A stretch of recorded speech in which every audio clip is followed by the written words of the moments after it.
రాజమండ్రిలో దారుణం చోటు చేసుకుంది. మాజీ ఎంపీ మార్గాని భరతరామ్కు సంబంధించిన వాహనాన్ని గుర్తు తెలియని వ్యక్తులు దగ్ధం చేశారు. దీనికి సంబంధించి మొత్తం ఆ వాహనం పూర్తిగా కాలిపోయింది. మాజీ ఎంపీ భరతరామ్ కూడా ఇక్కడికి వచ్చారు, వాహనాన్ని పరిశీలించారు. సార్ చెప్పండి, జరిగిన ఘటనకు సంబంధించి కారణాలు ఏమై ఉంటాయి అనుకున్నారు?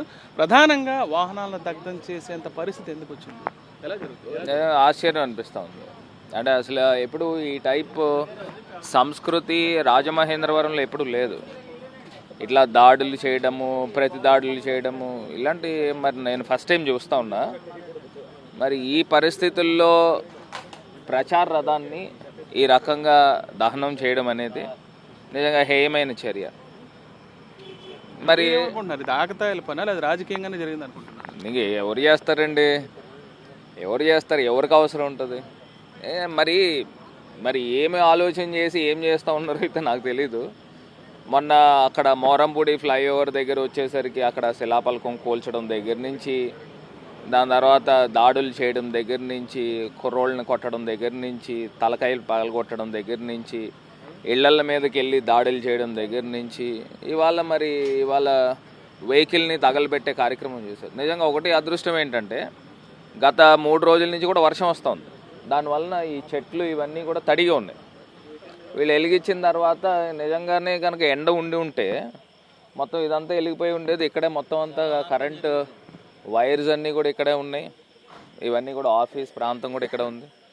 ఇక నిజంగా ఎవరైనా మనుషులు కనుక ఉండి ఉంటే మరి వాళ్ళు ఈ టైర్స్ కూడా చాలా గట్టిగా బర్స్ట్ అయినాయి అని కూడా చెప్తా ఉన్నారు. మరి ఈ వీడియోస్ కూడా నా దగ్గరికి వెంటనే మా వాళ్ళు సినిమా నుంచి వెళ్తూ ఇక్కడ ఆగి చూసినప్పుడు పరిస్థితి చూస్తే ఇక ఈ రకంగా వెలిగిన సందర్భం మరి నిజంగా బాధ అనిపిస్తుంది. మీకు ఎన్ని గంటలకు తెలిసింది సమాచారం? ఎలా తెలిసింది? జస్ట్ ఒక ½ అన్ అవర్ బ్యాక్ అండి. మళ్ళీ నేను ఇంటి దగ్గర నుంచి బయలుదేరి ఇక్కడ రావడం జరిగింది. ఒకటి నిజంగా ఈ టైప్ అనేది రాజమండ్రిలో లేదు ఎప్పుడూను. మరి మిగతా ప్రాంతాల్లో అసలు మేము ఫస్ట్ టైం ఆశ్చర్యం అనిపిస్తుంది. అంటే ప్రజలు మరి నేను డే 1 నుంచి చెప్తా ఉన్నా, వాళ్ళు బ్లేడ్ బ్యాచ్, గంజాయి బ్యాచ్ ఇవన్నీ కూడా పెంచి పోషిస్తున్నారని డే 1 నుంచి మొత్తుకుంటా ఉన్నా. నేను 5 సంవత్సరాలు నేను ఎంపీ కింద ఉన్నా. ఎప్పుడైనా ఈ తరహా దాడులు కానీ రాజమండ్రిలో ఎప్పుడైనా చూసామా? ఉక్కుపాదంతో తొక్కాం. ఏమండి, ఇది పూర్తి స్థాయిలో ఇక్కడ ఆఫీసెస్ ఉన్నాయి, సీసీ ఫుటేజ్లు ఉంటాయి, ఎవరు వచ్చారు, ఎవరు లోపలికి వచ్చారు, పోలీసు వారు పూర్తిగా దర్యాప్తు చేయాలి. మరి ఈ రకమైన కార్యక్రమాలు నా బోటి వ్యక్తి పైన, వెహికల్స్ పైన జరుగుతూ ఉందంటే రాజమహేంద్రవరం ప్రజలు పరిస్థితులు ఏ రకంగా ఉంటాయి అనేది కూడా ఒకసారి ఆలోచన చేయాలి. ఈ టైప్ పరిస్థితులు అనేది మంచి పద్ధతి కాదు. ఖచ్చితంగా డీజీపీ గారు నోటీస్ తీసుకుని వెళ్తాము. పోలీస్ శాఖ నిష్పక్షపాతంగా వారు కూడా ఎంక్వైరీ చేసి చర్యలు తీసుకోవాలి. బాధితులు ఎవరైతే దీనికి ఉసిగల్పిన వాళ్ళు ఎవరైతే ఉన్నారో ఎంత పెద్దవాళ్ళైనా సరే దానిపైన చర్యలు తీసుకోవాలని నా అభిప్రాయం. ఏముంటుందన్న, ఇప్పుడు నా పైన నాకు వ్యక్తిగతంగా ఎవరిపైన పగలు ఉండవు, లేదా కక్షలు ఉండవు, లేకపోతే నాకు ప్రత్యర్థులు ఎవరు ఉండరు. మరి ఎవరు చేస్తారు? అపోజిషన్ పార్టీస్ చేస్తారు. అంతకన్నా ఇంకెవరు చేస్తారు? వాళ్ళ తాలూకా పిల్లలు మరి నైట్ టైం తాగేసి వచ్చి ఏమైనా చేసి ఉండొచ్చు. దీనిపైన పూర్తి దర్యాప్తు జరగాలని నా డిమాండ్.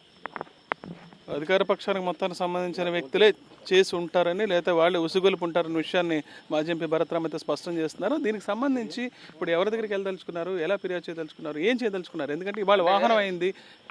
నేను గతంలో కూడా ఎస్పీ గారి దగ్గరికి వెళ్ళాం. ఎస్పీ గారి దగ్గరికి వెళ్ళి అప్పుడు కూడా ఈ శిలాపలకంది వీడియోస్ ఎంత వైరల్ అయినాయో కూడా చూశారు. దాని తర్వాత ఒక కుర్రోడు సాయి అని ఒక కుర్రోడు తలకాయ బదలు కొడితే 16 కుట్లు బండి. మరి దానికి మరి పోలీస్ డిపార్ట్మెంట్ మరి ఏ కేసులు కట్టారు, ఎవరిని అరెస్ట్ చేశారు అనేది మా నోటీసులు అయితే లేదు. ఇప్పుడు దాకా నాకు తెలిసి అరెస్టులు అయితే చేయలే. మరి ఈ పరిస్థితుల్లో ఉన్నప్పుడు అసలు మనము ఏం మెసేజ్ ఇద్దాం అనుకుంటున్నాము సమాజానికి, అదైతే తెలుసుకోవాల్సిన అవసరం ఉంది. ఈ పరిస్థితులు ఈ రకంగా ఉన్నాయి.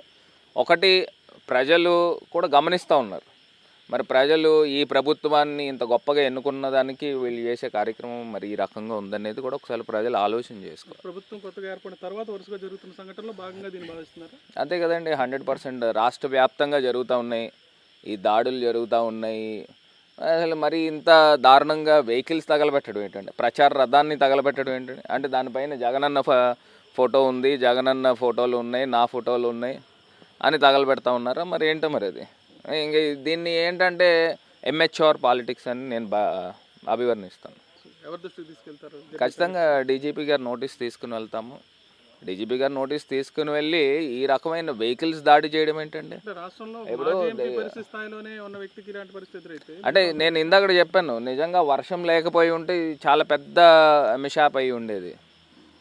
ఇది చాలా పెద్ద అగ్ని ప్రమాదం జరిగి ఉండేది. ఎందుకంటే మొత్తం అంతా కరెంట్ వైర్స్ అన్నీ బోర్డ్స్ అన్నీ ఇక్కడే ఉన్నాయి, ఇంకా అక్కడ కనబడుతూ ఉన్నాయి కరెంట్ బోర్డ్స్ అన్నీ కూడా. మరి ఇవన్నీ ఇదే ఉంటే మొత్తం ఈ ఆఫీస్ అంతా తగలబడిపోయి ఉన్నాయి పరిస్థితులు ఉన్నాయి. మరి ఇక్కడే వాచ్మ్యాన్ మరి ఏం చేస్తున్నాడో కూడా ఒకసారి చూడాలి. జరిగిన సంఘటనకు అయితే సంబంధించి ఈ వాహనాన్ని కూడా ఒకసారి పరిశీలిద్దాం. పూర్తిగా అయితే ధ్వంసం అయిపోయిందని చెప్పాలి. మొత్తం పూర్తిగా కాలిపోయింది. ఇది కొత్త ఇసుజు వాహనం, ఇది పూర్తిగా ఈ మంటలో దగ్ధం అయిపోయింది. ఎవరు చేశారన్న విషయం మీద ఇప్పటివరకు అయితే స్పష్టత అయితే వరుసగా జరుగుతున్న దాడుల గురించి, తాము ఎదుర్కొంటున్న పరిస్థితుల గురించి మాజీ ఎంపీ భరత్రామ్ అయితే స్పష్టం చేయడం జరిగింది.